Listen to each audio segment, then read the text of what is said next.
Hello and welcome to Network. My name is Spumelele Zondi with your technology and social media news. Now remember that if you want to be a part of this technology conversation, you can find us on SABC Network. Now that's on Facebook, Twitter and Instagram. Use network at sabc.co.za on email. You can also use the hashtag SABC Network. Here's what's coming up in the program.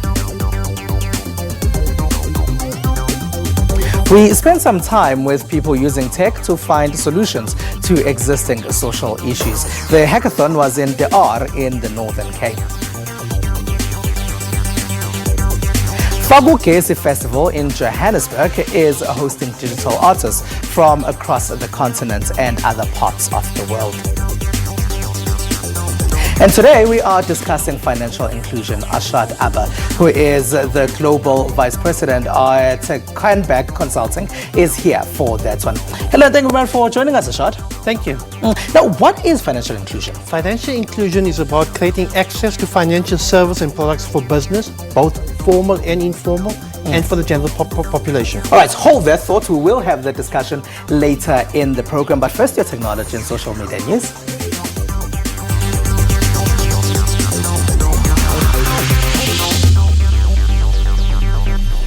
Now imagine spending a full weekend in a hall with others who want to make a difference. Young people from Kimberley and DR did just that recently at the NC Dev Hack in DR. They were using tech to come up with ideas of solutions that can improve lives. Excitement and disbelief after being announced as one of the winners of the NC Dev Hack. This was this group's first hackathon ever, and now, after winning, they're going to a bigger one in Gauteng. The event allowed young people in DR in the Northern Cape to come up with solutions that can assist them with some of the problems in their environments. Our main goal is to stimulate the ICT and SMME scene in the Northern Cape through these hackathons and type of events. The community, they come up with different solutions focusing on agriculture, entertainment and solving service delivery challenges with the municipality especially. These young men who just won say they want to solve the issue of a lack of information available to communities from small towns like DR. It's different type of information from job posts, events, sports and entertainment. Many young people decided to pack this community hall for 3 days over a weekend. Even though not everyone was a winner in the end, many came up with solutions that impressed the judges. What my team is working on is a classifier for cancer that does visualization, that visualizes the data on cancer, historical data on cancer. It also uses the same data to make visualizations and make analysis. We're working on an app whereby it's going to alert you of crime and it's going to prevent you from entering a danger zone. We creating an app for mothers and teachers dealing with fetal alcohol syndrome children to help educate them how to relate to their needs. This was the fourth such hackathon to take place in the Northern Cape and the first in DR. Gig Culture and the Provincial Department of Economic Development say more will be held in other small towns. The winners will now compete with others at a national hackathon. Now, the SABC African Digital Innovation Festival aims to foster collaboration and conversation around tech contribution in Africa. Producer Sandile Hlangani went to Wits University to meet up with this year's recipients of the residency at the festival. They include digital art contributors from South Africa, Zimbabwe, and Egypt. Most African cities are rapidly changing because of the advances in technology. Now, SABC Digital Festival has invited digital and hybrid artists to showcase their interpretation of what the digital future might be for the African continent. The Fakugezi African Digital Innovation Festival is a festival of technology, innovation and culture, in which we believe that the relationship between culture and technology is very important. In 2018, our theme is Afro Source Code, so basically inspiring people or getting people to think about the relationship between traditional culture and technology and how those things meet and where they meet. The festival brings together artists from across Africa and UK to partake in a curated program. Right now we have the residency, which is something that we do every year at the festival since 2014. And we specifically in the residency support young digital makers, giving them a space to explore technology for a month. They're mentored, they're engaged, they collaborate with each other. They then come to Johannesburg for that month, make new work. And this year they're specifically making work about Afro source code and what that really means. The participating group consists of 10 traditional artists as well as 5 hybrid artists who all come from different creative spaces. The idea is, can we communicate with the ancestors if we digitize our spirituality, for example?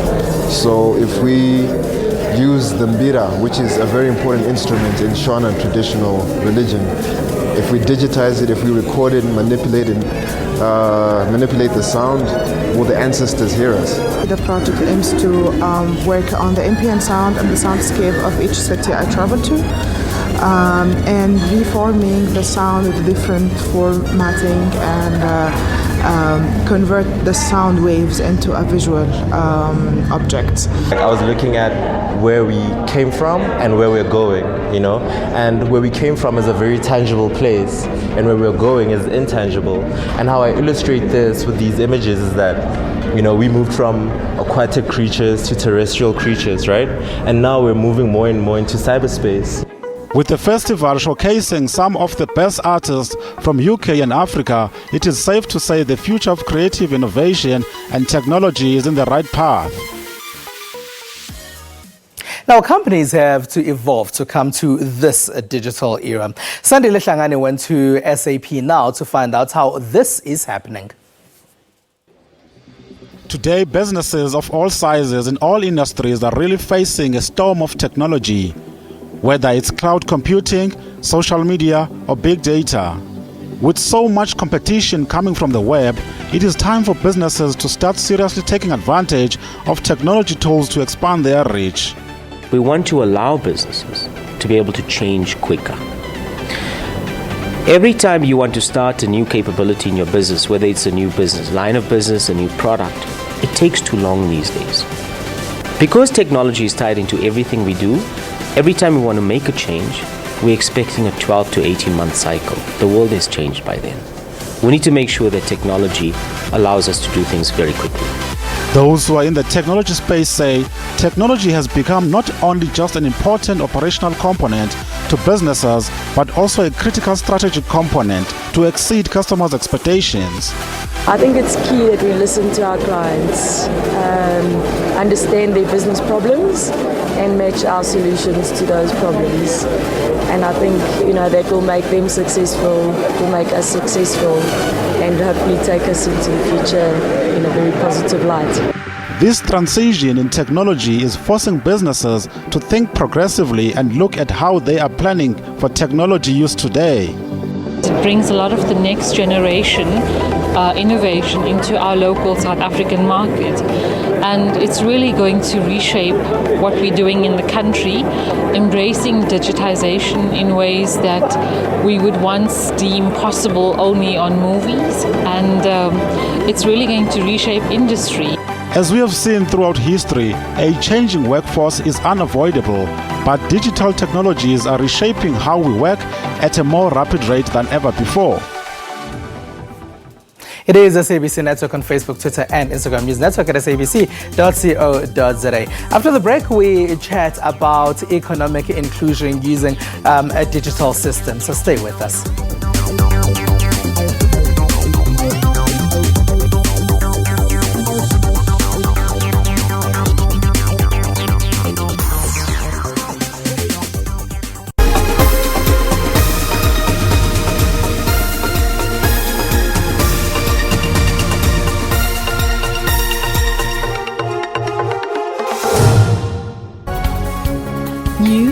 9, we go beyond the headlines of the day and breaking news to bring you all the angles and in-depth analysis of stories that impact your life.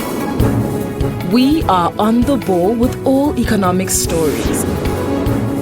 Our bureaus around the globe are ready to connect you to events as and when they happen. So join us every day at 9 to zoom in on the day's big stories.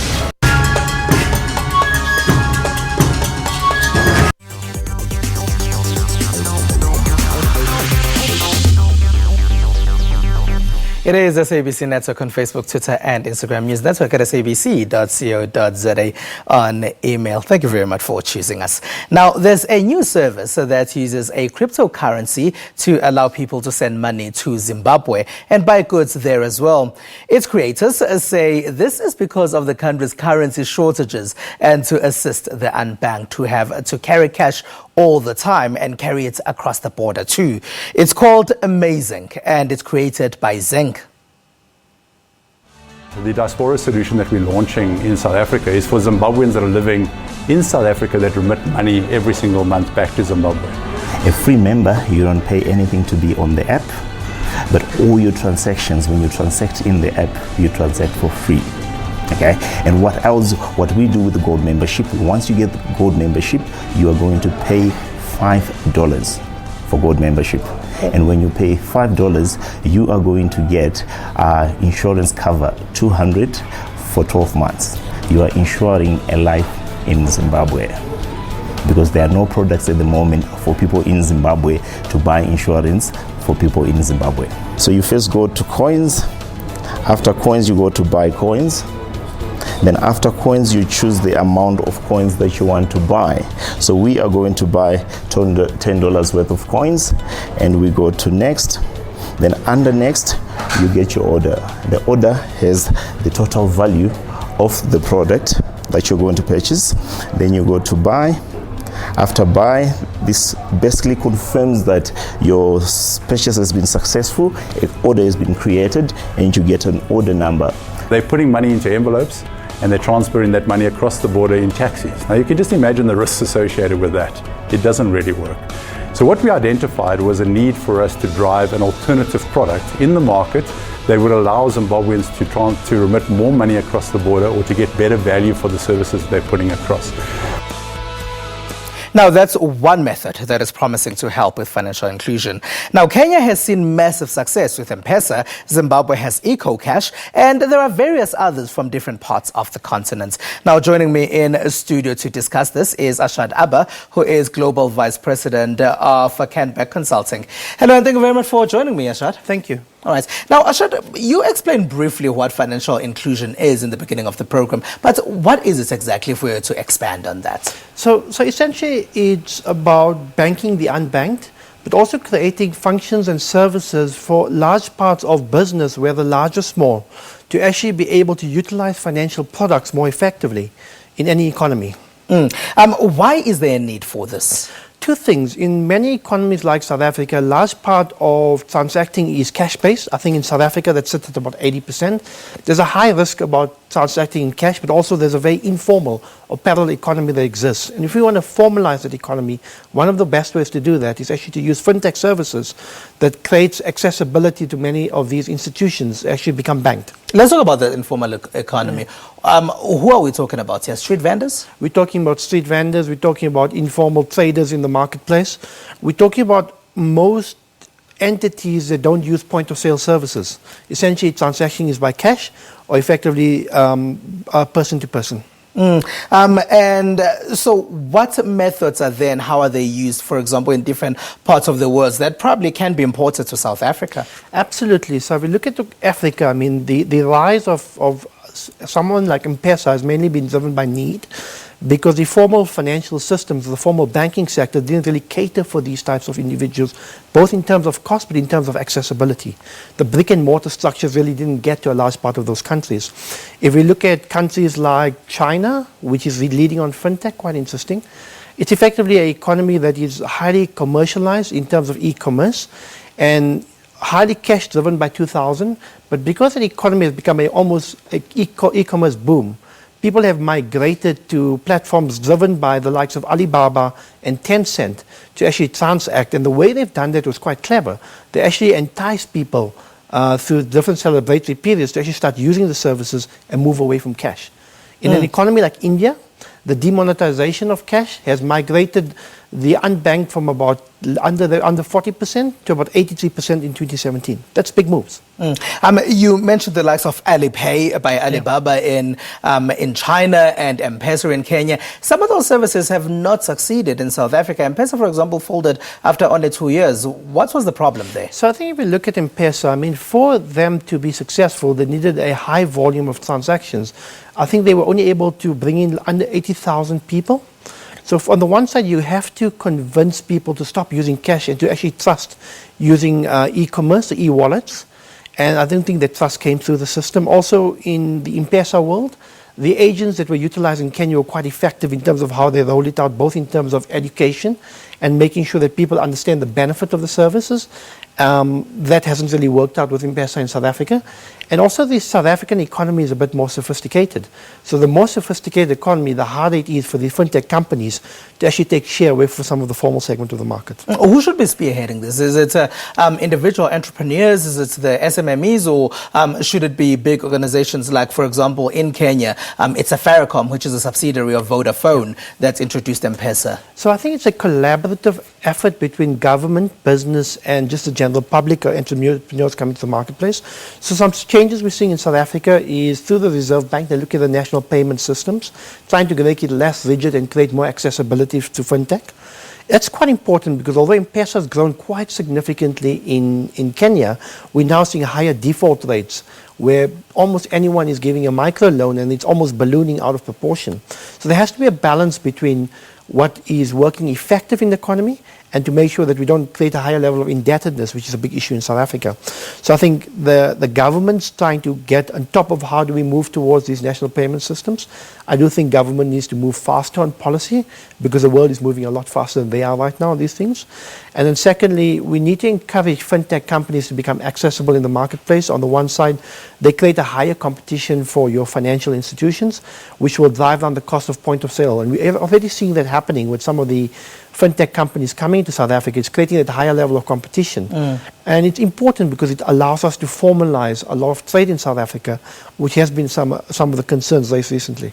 But a lot of them seem to be targeting people with bank accounts, and you find that you can tap some of those your phone in places, but you need a bank account to do that, or your money needs to be at the bank. What about the person who goes to the bank, withdraws everything at month end? What should they do if you were to target that person or the person without a bank account at all? What would your advice be to those companies that are targeting those people? Yeah, I think we should encourage what I call peer-to-peer transactions. So you don't necessarily have to do everything through a banking system.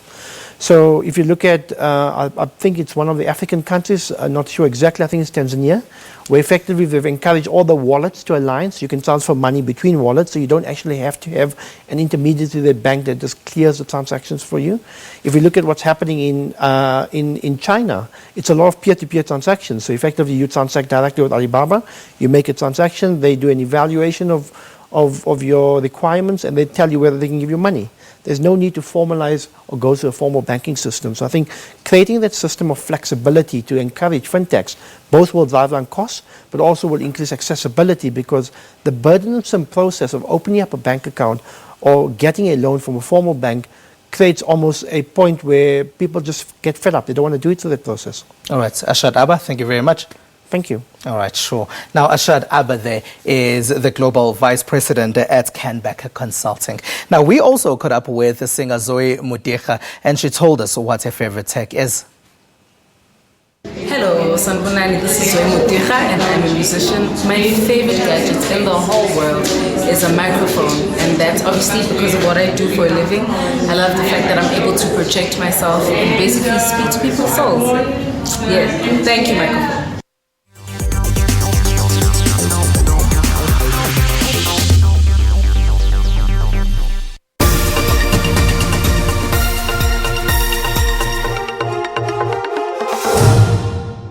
Township under siege, roads blockaded, and the atmosphere here remains tense.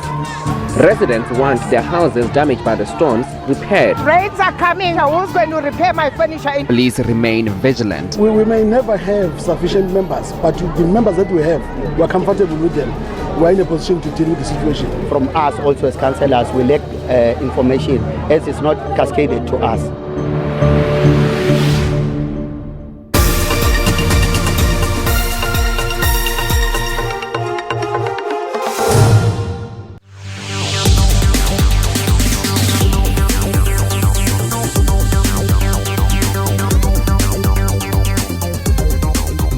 Now, Uber says they have no plans to sell their self-driving car research just yet. And a USA Republican representative breaks out in auction chants to drown a protester during social media hearings. These are some of the stories that made tech headlines in the rest of the world in the last week.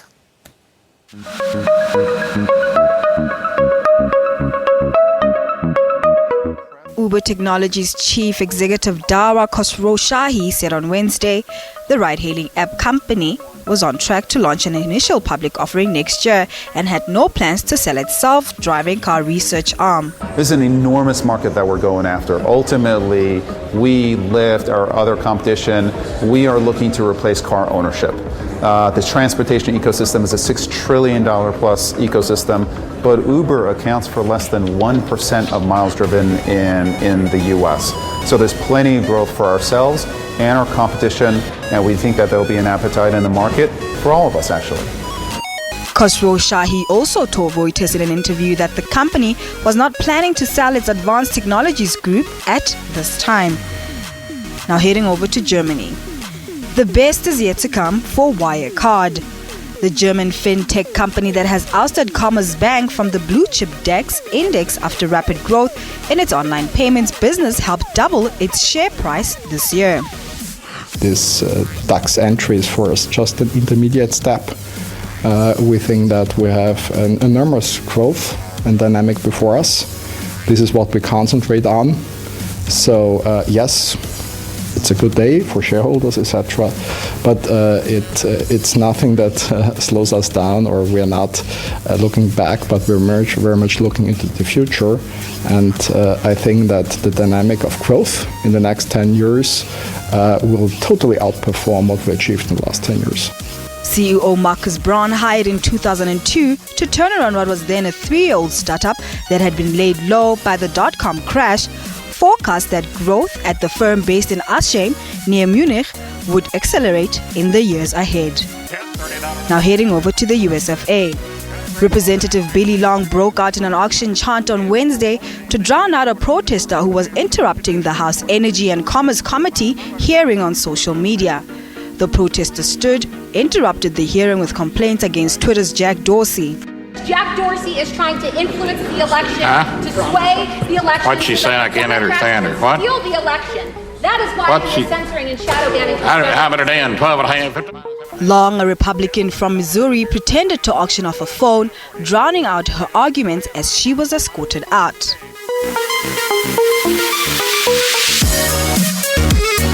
Now, with Google Chrome turning 10, on Twitter, we are asking you which internet browser is your favorite.